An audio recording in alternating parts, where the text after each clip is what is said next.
remercie d'être tous venus m'écouter. Je remercie le professeur Ishizaki pour cette présentation assez complète de tout mon travail depuis de nombreuses années. Je suis content qu'il ait parlé de la partie la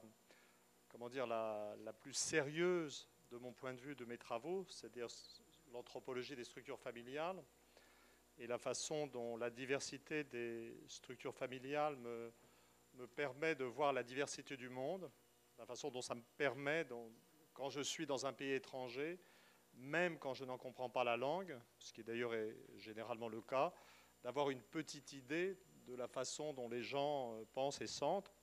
Alors bien entendu, les structures familiales dont il est question sont des choses du passé, concernent la paysannerie, et puis ça n'est plus toujours là, mais il en reste des traces et c'est quand même, je crois, très utile pour comprendre le monde. Ce dont je vais parler maintenant, c'est d'autres choses. C'est-à-dire qu'en France, je suis connu d'une part pour ce travail de fond d'anthropologie, mais je suis surtout plus connu pour avoir écrit des essais politiques ou d'analyse historique dans l'instant, à chaud, qui se sont avérés assez exacts. C'est-à-dire que je suis beaucoup plus connu pour le livre que j'ai écrit quand j'avais 25 ans, qui s'appelait La chute finale, essai sur la décomposition de la sphère soviétique, qui a prédit l'effondrement du système soviétique. Et puis mon livre le plus connu, c'est certainement le livre qui s'appelle Après l'Empire, qui a été publié en France vers 2002, et qui disait à l'époque, à une époque où tout le monde parlait de l'hyperpuissance américaine, du caractère invulnérable des États-Unis, qui disait, eh bien non, vous vous trompez, c'est comme pour la Russie, c'est comme pour l'Union soviétique, ce système n'est pas si puissant, il est au bord de la décomposition. Et je dois dire qu'en termes de prédiction, ça n'est pas complètement réalisé, mais il apparaît maintenant que cette perception réaliste et sceptique des États-Unis s'est avérée assez exacte. Le processus n'est pas terminé, le dollar n'est pas effondré, mais il y a eu les échecs militaires américains, il y a le problème de l'Afghanistan qui ne sera jamais réglé, il y a eu la crise financière, et plus personne aujourd'hui n'oserait penser aux États-Unis comme un système invulnérable.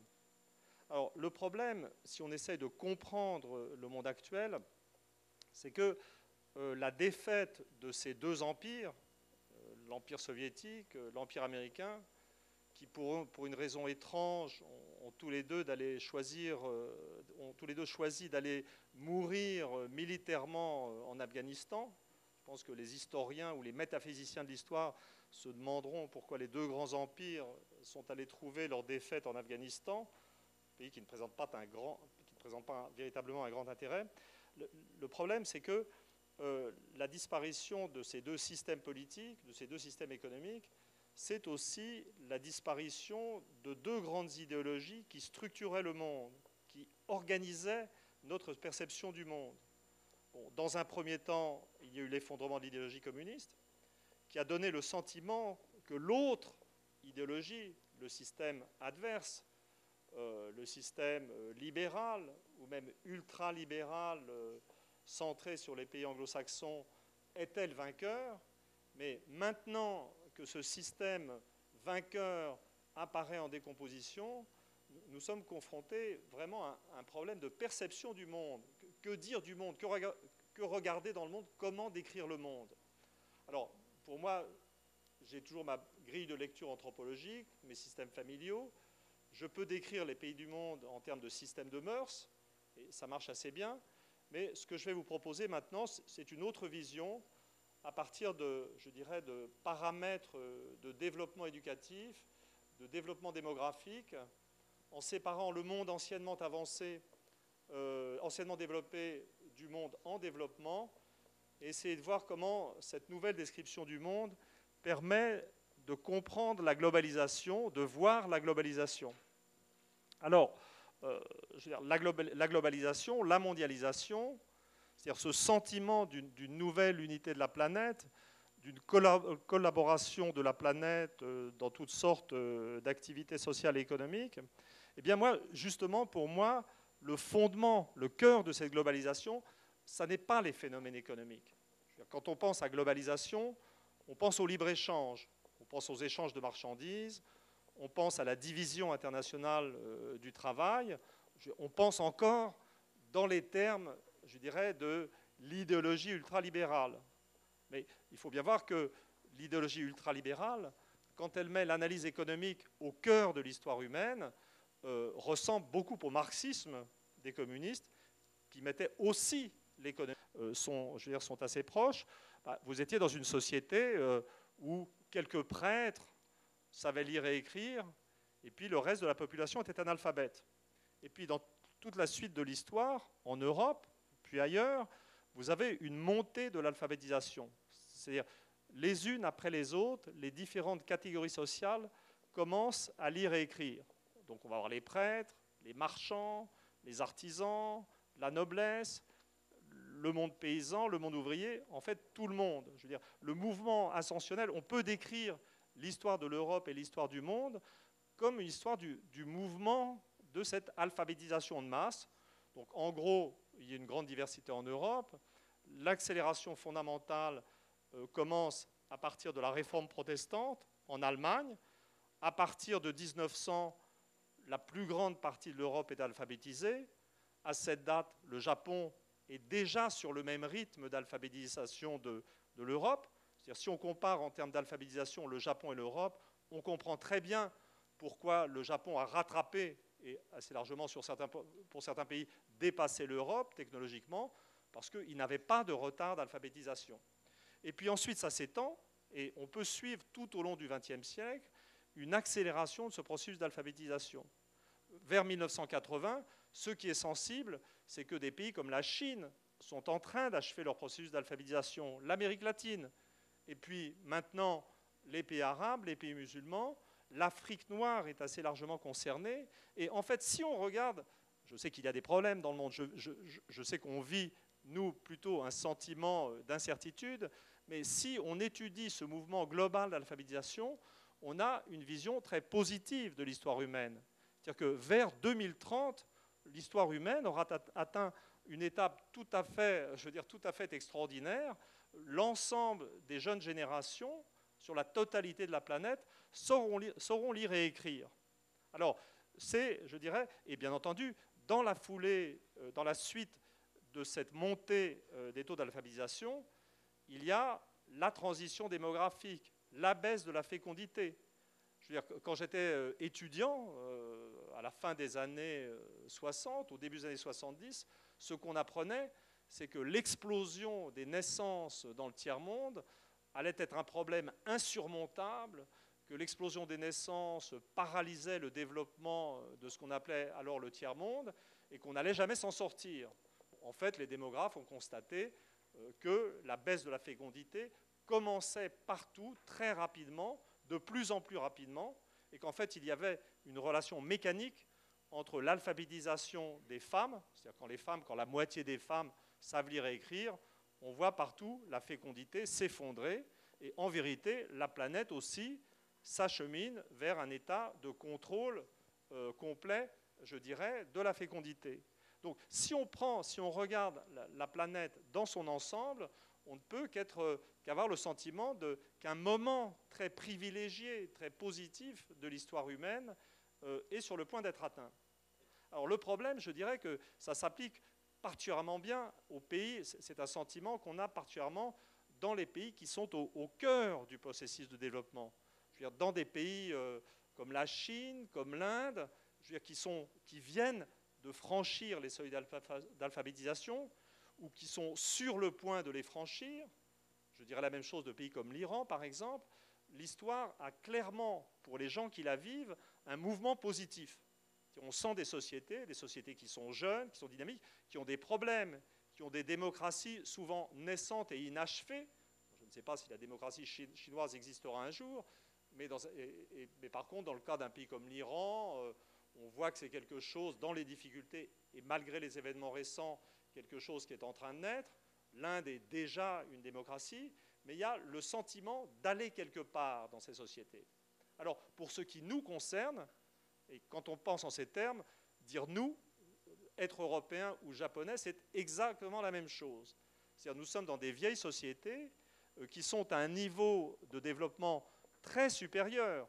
Je veux dire, des sociétés qui produisent toujours, je pourrais ajouter bien évidemment les États-Unis, qui produisent toujours, je dirais, les innovations technologiques. Nous sommes très en avant, mais à un autre moment.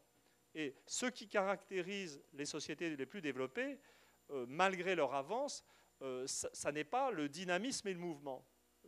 Le plus simple est de commencer par les États-Unis. Au milieu des années 60, on s'est aperçu que la proportion d'étudiants dans chaque génération aux États-Unis avait cessé d'augmenter. Les États-Unis étaient à un niveau très élevé de développement éducatif. À l'époque, c'était les plus en avance. Mais ça s'est arrêté, et puis il y a même eu un tassement. C'est-à-dire que, je veux dire, on a vu une certaine régression et puis une stabilisation. Dans un pays comme la France, des phénomènes analogues sont apparus 30 ans plus tard. En France, c'est vers 1995 que la proportion de chaque génération allant, je dirais, au-delà du baccalauréat, de la fin des études secondaires, et entamant des études supérieures, se bloquait à 33%, avec peut-être 25-28% de gens faisant des études supérieures dans chaque génération.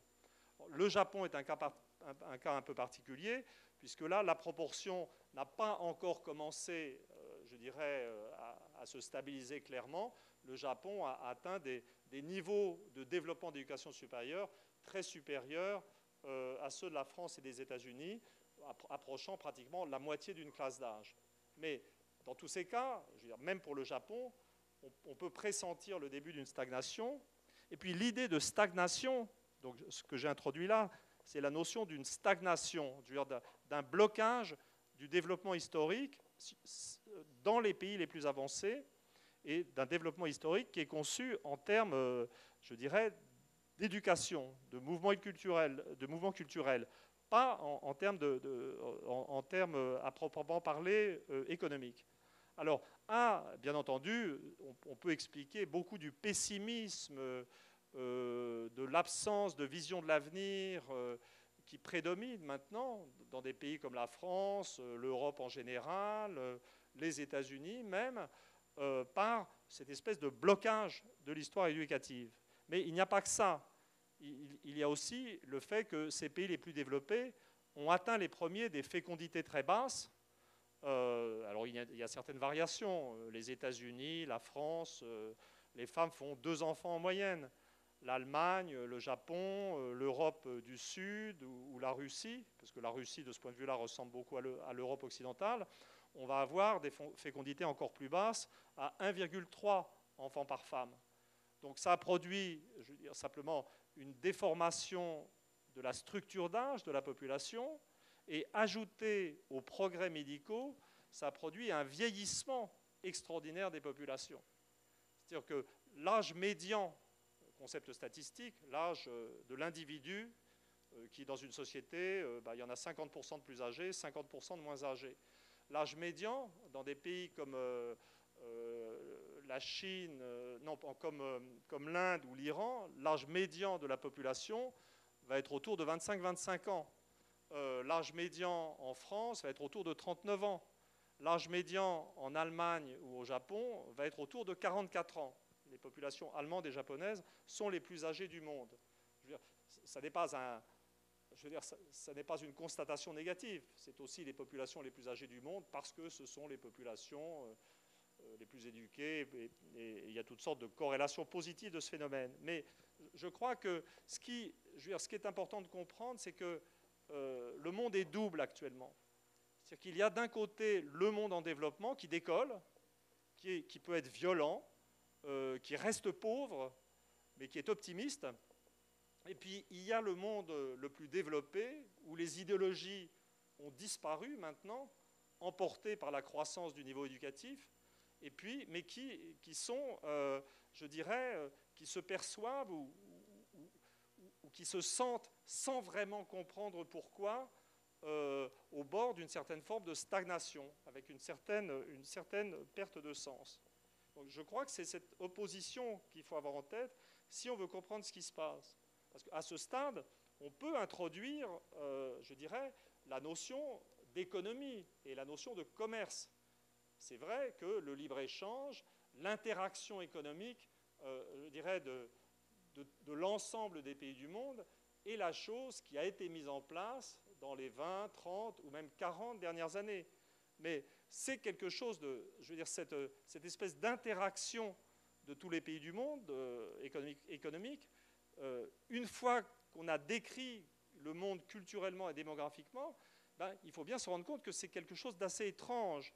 C'est-à-dire qu'au fond, ce que je suis en train de dire, si on décrit chacun des pays sur une trajectoire éducative qui marque sa place dans l'histoire, dans une sorte de temps réel d'évolution des sociétés, eh bien, ça veut dire que la globalisation met en interaction économique des sociétés qui ne vivent pas vraiment dans la même époque, qui sont dans des temps différents.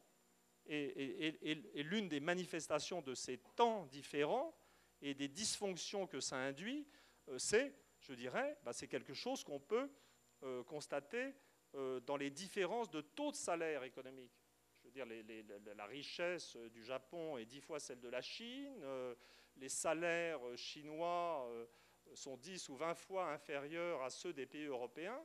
Et si vous mettez tous ces pays ensemble dans un système mondial unifié économiquement, eh bien, vous obtenez, je dirais, pas mal de phénomènes de désorganisation. Alors maintenant, je vais un peu parler de la crise économique telle que je la vois et telle qu'elle est. Je crois que dans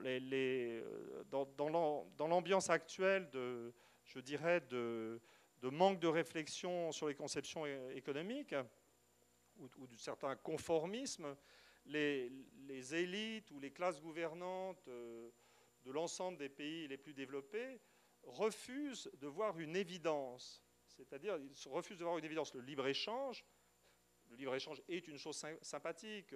L'idée d'un monde unifié par les échanges est a priori une idée sympathique. Le mot de liberté est un très beau mot. Mais je crois que les gens on refuse de voir que lorsqu'il est pleinement développé, le libre-échange ramène le capitalisme à sa vieille contradiction du XIXe siècle, qui est l'insuffisance tendancielle de la demande. C'est-à-dire, et là je vais parler de quelque chose qui existerait même s'il n'y avait pas des pays avec des taux de salaire très bas, comme la Chine, comme l'Inde, exerçant une pression sur les salaires à l'échelle mondiale. Alors, je dis rapidement, si vous imaginez les économies nationalement intégrées de l'après-guerre, les économies françaises, allemandes, japonaises, les économies qui ont fait des croissances très rapides, ces économies, comment dire, les dirigeants de ces économies se comportaient comme s'ils avaient compris la complémentarité des salaires et de la production, de la production et de la consommation. C'est-à-dire qu'une entreprise qui augmentait les salaires avait le sentiment que l'agrégation de tous ces salaires, l'addition de tous ces salaires dans l'économie nationale allait produire une demande intérieure supplémentaire qui allait permettre d'absorber les gains de productivité. C'est une mécanique très simple. Je veux dire, la théorie de tout ça, on va la trouver dans les livres de l'économiste anglais Keynes. Je veux dire, ce que je dis est tout à fait banal. En fait, ce qui est étrange, c'est que tout ça ait été oublié, en fait, et que des dirigeants qui ont mon âge, dans l'ensemble des pays occidentaux, qui ont appris à l'université la pensée de Keynes et les problèmes d'insuffisance de la demande, aient oublié, je veux dire, ces enseignements. Donc, essayez d'imaginer ce qui se passe quand on entre en régime de libre-échange. Dans un premier temps, bien entendu, le libre-échange a des effets favorables. Bien entendu, la spécialisation des nations produit des effets positifs, des gains de productivité à l'échelle nationale. Bien entendu, un produit ne peut pas, à lui tout seul, inventer ou produire tout ce qui est possible. Donc je ne suis pas du tout dogmatique sur ces questions. Mais regardez ce qui se passe, essayez d'imaginer ce qui se passe quand une entreprise commence à se penser produisant pour le marché mondial plutôt que pour le marché national. Eh bien, cette entreprise ne considère plus ses travailleurs comme des consommateurs potentiels. Le travailleur redevient simplement un producteur, le travail devient un coût pur, et dans une logique mondialisée de compétition, l'entreprise, très logiquement, entre dans une logique de compression du coût salarial. Mais qu'est-ce qui va se passer à l'échelle mondiale si toutes les entreprises de tous les pays du monde entrent les unes après les autres dans une logique de compression du coût salarial? Vous êtes revenu là, je dirais, dans la contradiction du XIXe siècle, d'un capitalisme qui n'arrive plus à absorber de ces gains de productivité. Alors, bien entendu, ce que je disais tout à l'heure sur l'existence de deux mondes dans le monde globalisé, d'un monde développé, un peu stagnant démographiquement, et d'un monde sous-développé, dynamique, mais avec des bas taux de salaire, avec une population alphabétisée qui peut travailler, qui peut devenir compétitive sur le marché mondial, ça aggrave énormément le processus. Bien entendu, la pression des salaires chinois sur le marché du travail industriel existe à l'échelle mondiale. Bien entendu, les travailleurs de l'informatique qui existent en Inde, puisque l'Inde est un grand lieu de développement du travail informatique, je veux dire, bien entendu, ça exerce une pression supplémentaire, ça dramatise le processus. Mais en fait, je crois que ce problème de pression sur les salaires existerait même s'il n'y avait pas ces différentiels. Parce que réellement, il y avait quelque chose, avec l'intégration nationale des économies d'après-guerre, le capitalisme avait comme appris une leçon et était devenu raisonnable. Et c'est comme si ces leçons avaient été oubliées. Alors ça permet, ça permet d'expliquer et de comprendre beaucoup des choses qui se passent, ce mécanisme. D'un côté, ça va vous permettre de comprendre les mécanismes de la crise. Je veux dire, les gens prétendent qu'on est en train de sortir de la crise, et je vais essayer de vous montrer ou de vous dire pourquoi c'est une erreur à mon avis.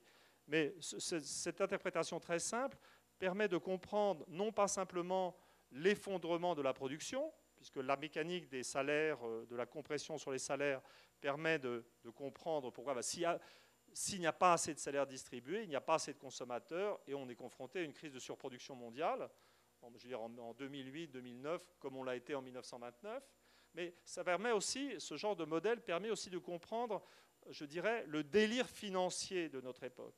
Parce que, bien entendu, si j'essaie de ramener l'analyse économique au niveau le plus simple, dans l'idée du libre-échange, c'est de mettre en compétition toutes les populations actives du monde, de créer, pour chaque niveau de qualification, tendanciellement, un marché du travail unifié.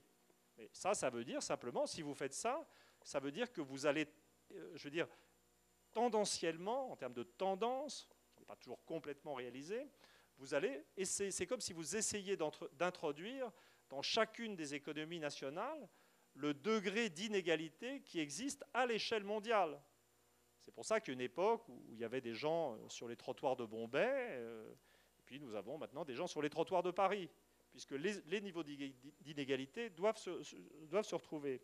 Et je veux dire, si vous lisez des manuels d'économie internationale, moi je préfère lire directement les manuels d'économie internationale écrits aux États-Unis, je dirais au cœur du système, vous ne trouverez pas ce que je viens d'évoquer sur l'insuffisance mondiale de la demande associée au libre-échange. Par contre, ce que vous trouverez associé au libre-échange, c'est la montée des inégalités. Je veux dire, là, quand je parle de montée des inégalités, je veux dire, c'est un lieu commun, c'est accepté pour tout le monde, par tout le monde. Mais cette montée des inégalités vous permet de comprendre les deux aspects de la crise. Les deux aspects de la crise. Le premier aspect de la crise, c'est la compression des salaires, en bas ou au milieu de la structure sociale, produit une insuffisance de la demande et une crise de surproduction. Mais en haut, la montée des revenus des classes supérieures produit, je dirais, en haut de la structure sociale, une sorte d'afflux d'argent qui ne sert à rien et dont on ne peut rien faire. C'est-à-dire le capitalisme mondialisé produit en bas de la pauvreté, mais en haut un afflux d'argent, et les riches ont leurs problèmes. Qu'est-ce qu'on fait de notre argent quand nous en avons trop? Je ne parle pas de moi, hein. Je veux dire, c'est une image. Je sais trop bien ce que je fais de mon argent quand j'en gagne trop. Bon, excuse-moi. Et en fait, la vérité, ce qui explique assez largement les délires financiers de la période qu'on vient de vivre et les délires financiers qui recommencent actuellement, c'est que simplement, il y a trop d'argent inutile qui s'accumule en haut de la structure sociale. Et bien entendu, je veux dire, les banques se retrouvent avec de l'argent qu'elles doivent placer quelque part. Et ça, c'est la source, je parle de l'ensemble de la planète, et ça, c'est la source fondamentale du mouvement de capitaux vers les États-Unis. Il faut discuter avec des banquiers. Moi, j'ai longuement discuté avec des banquiers suisses qui envoient leur argent, qui ont de l'argent, qui doit être placé, qui ne savent pas quoi en faire, et qui doivent l'envoyer aux États-Unis, sachant que cet argent sera vaporisé aux États-Unis et qu'il y disparaîtra. Il y a une sorte de logique infernale de ce système. Donc, je pense que ce mécanisme très simple permet assez bien d'expliquer ce qui s'est passé.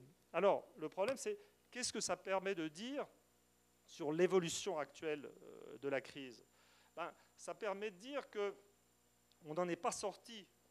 Parce qu'en un certain sens, je dirais que les gouvernements nationaux, américains, européens, japonais et même chinois, dans une certaine mesure, ont été à moitié raisonnables.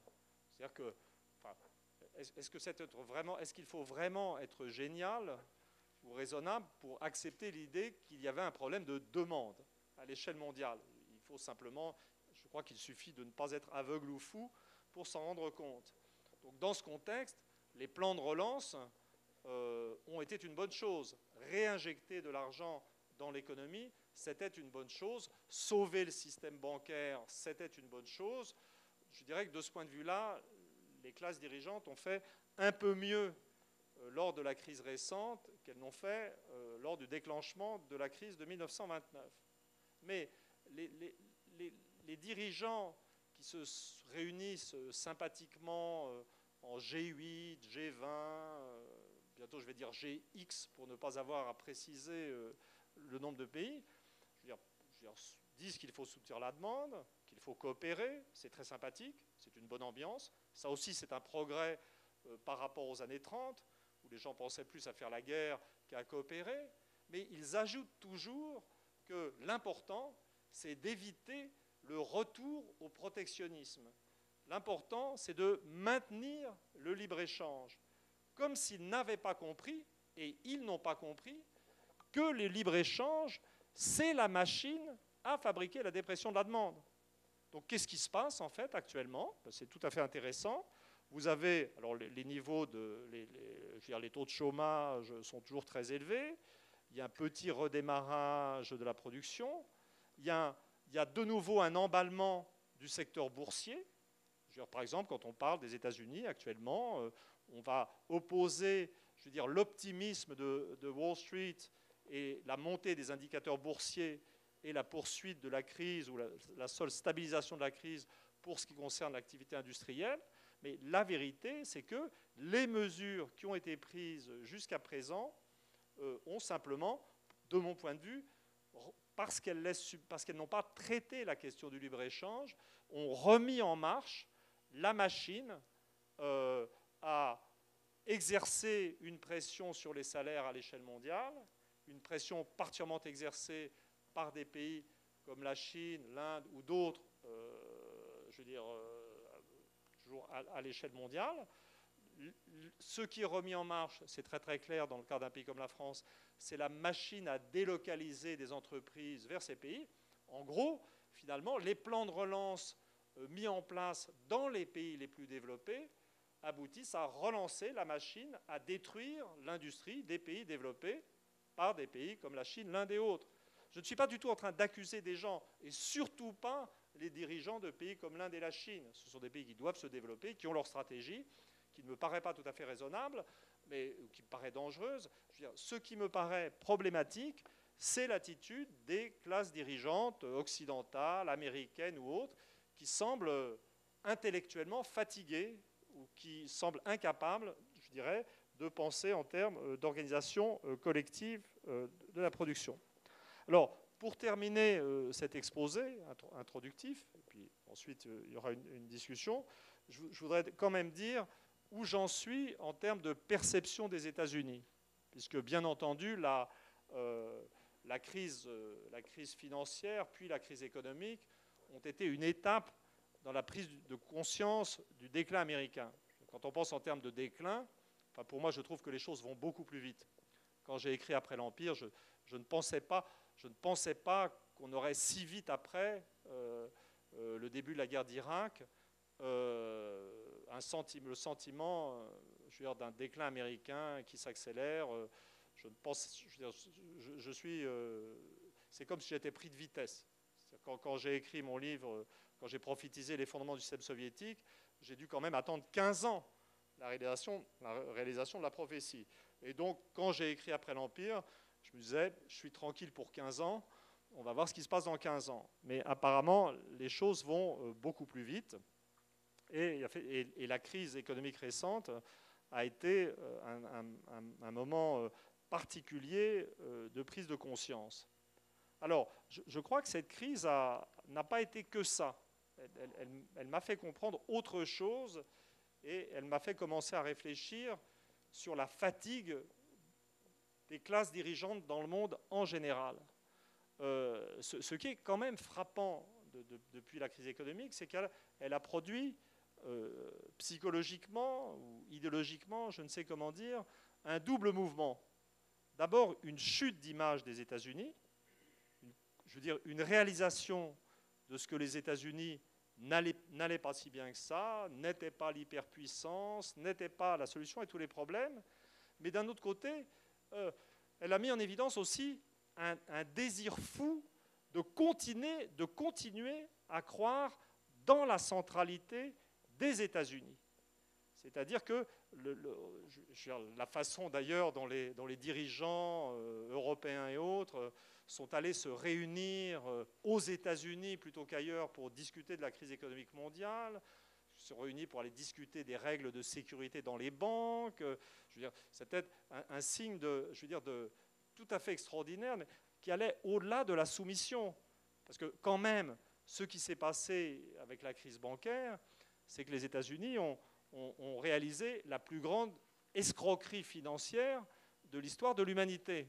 Et donc, en fait, ce qui se passe, ou ce qui s'est passé, quand les dirigeants des pays du monde se sont réunis aux États-Unis pour discuter des règles de sécurité financière, c'était un peu comme si des banquiers se réunissaient chez les gangsters pour discuter des mesures de réorganisation de la sécurité.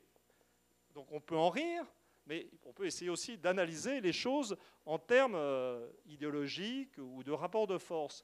Et je crois que ce genre de mécanisme montre l'incapacité où les classes dirigeantes européennes, japonaises ou autres, et peut-être même chinoises d'une certaine manière, sont incapables de penser le monde sans les États-Unis. À quel point les gens ont peur de la disparition des États-Unis. Un autre signe, ça a été la façon dont... j'avais dit dans mon livre Après l'Empire, il y a une phrase que je relis quand je suis déprimé. Je relis une phrase qui prédit la panique financière. Je la relis et je m'endors satisfait avec l'idée que je suis réellement un grand prophète. Mais la deuxième partie de cette phrase évoque une panique financière et puis ensuite un éventuel effondrement du dollar. Alors, bon, je sais que le dollar a recommencé à baisser et que la tendance générale du dollar est à la baisse. Et si j'avais des économies, je ne les garderais pas en dollars. Mais dans un premier temps, la crise a produit une remontée du dollar. Et une remontée du dollar doit être, il ne faut pas en parler en termes économiques, il faut en parler en termes de rêve, de recherche de sécurité. C'est-à-dire qu'au moment même où les États-Unis foutaient en l'air le système financier mondial, les gens se tournaient vers les États-Unis pour y mettre leurs économies. Donc ça a été vraiment un premier phénomène très intéressant. Et puis alors, le deuxième phénomène tout à fait extraordinaire, et je dirais que les États-Unis n'ont décidément pas cessé de nous distraire. Il n'y a pas que la télévision et les films américains. Il y a eu aussi l'élection d'Obama. ne vous méprenez pas, je suis très content qu'Obama ait été élu, je suis très content que les Américains soient capables temporairement de surmonter leur conception raciale, même si dans la société américaine, le racisme est toujours là. Le taux de mariage mixte entre femmes noires et hommes blancs est toujours insignifiant aux États-Unis, mais c'est quand même sympathique de voir l'Amérique prise de panique économique et financière se retourner vers le centre-gauche plutôt que de continuer à dériver avec l'extrême droite. Du temps de George Bush, on pouvait se demander si l'Amérique n'était pas simplement en train de dériver vers l'extrême droite. Donc il y a quand même, l'élection d'Obama est quelque chose de très satisfaisant, de très rassurant. Les Américains ne sont pas fous, et c'est quand même une bonne nouvelle. Mais pour les Américains, parce que la mauvaise nouvelle, ça a été l'Obamania. Alors je ne peux pas dire quelles ont été les attitudes fondamentales au Japon, mais le délire d'amour pour le système américain, je veux dire, qui a suivi l'élection d'Obama, je veux dire, a été quelque chose. Moi, j'ai fait du commentaire à la télévision sur l'élection d'Obama, je veux dire, d'une manière sceptique, etc. Et les gens me regardaient comme si j'étais à moitié fou. Mais c'est très bien d'élire un président noir, c'est très, je veux dire, dans un contexte américain, mais que les Européens attendent de l'élection d'un président noir aux États-Unis la solution de leurs problèmes à eux et la fin, je veux dire, et une solution au fait que les États-Unis vivent un peu dans la dépendance économique du monde comme une nation prédatrice, je veux dire c'était complètement ridicule. Il y a vraiment eu dans l'élection, et l'incapacité des Européens à comprendre que les facteurs qui mènent les États-Unis à leur déclin sont toujours là, malgré l'élection d'Obama. Les États-Unis ont toujours des problèmes éducatifs. Ils fabriquent toujours trop de financiers par rapport au nombre d'ingénieurs qu'ils ont fabriqués. Tout ça, c'est des problèmes qui se règlent en 2 générations. Je veux dire, ça n'est pas des problèmes pour un président des États-Unis, fût-il noir. Comme j'ai osé le dire, il me semble à la télévision française, être noir, ça n'est pas un programme économique. Donc il y a quand même eu, pour les États-Unis, rien à dire, pas à critiquer, mais je trouve que l'une des choses qui a été mise en évidence par l'Obamania, c'est la fragilité des classes dirigeantes hors des États-Unis. C'est-à-dire comme si, et effectivement, quand on est en Europe, ce qui frappe, c'est l'incapacité des Français et des Allemands à s'entendre. Le président, je veux dire, nous avons en Europe une collection d'imbéciles à la tête des grandes institutions européennes, tout à fait extraordinaire. Beaucoup de Français, d'ailleurs. Le président de la Banque centrale, Jean-Claude Trichet, qui est à la limite d'une intelligence normale, vers le bas. Le président de la Commission, Barroso, dont les seules qualités est qu'il parle anglais et français. Il y a une absence de projet. Les Français et les Allemands sont de plus en plus incapables de s'entendre. Il y a une sorte de fatigue des élites. Et si je reviens sur le plan de l'analyse générale, pour moi, il y a un rapport entre cette fatigue des élites européennes et ce que j'ai décrit au début de cet exposé sur la stagnation éducative, la perte d'un sentiment de dynamisme et le déclin, le vieillissement démographique. Donc il y a, je crois, quelque chose, il y a encore beaucoup de travail à faire sur la façon dont, je veux dire, dont les comportements les plus évidents des acteurs politiques et économiques sont en rapport, je veux dire, avec des phénomènes très profonds sur le plan sociologique. Je conclurai là-dessus. Je dirais que quelquefois je souffre en France parce que mes prédictions réalisées impressionnent beaucoup les gens, mais les théories qu'a eu la gentillesse d'exprimer M. Ishizaki, je veux dire, sont discutées, mais je dirais moins reconnues, en fait. Et j'espère qu'un jour, on comprendra qu'il y a un rapport entre mes prédictions réalisées et entre ma vision, je crois, exacte de la profondeur des mouvements profonds dans les sociétés. Je vous remercie.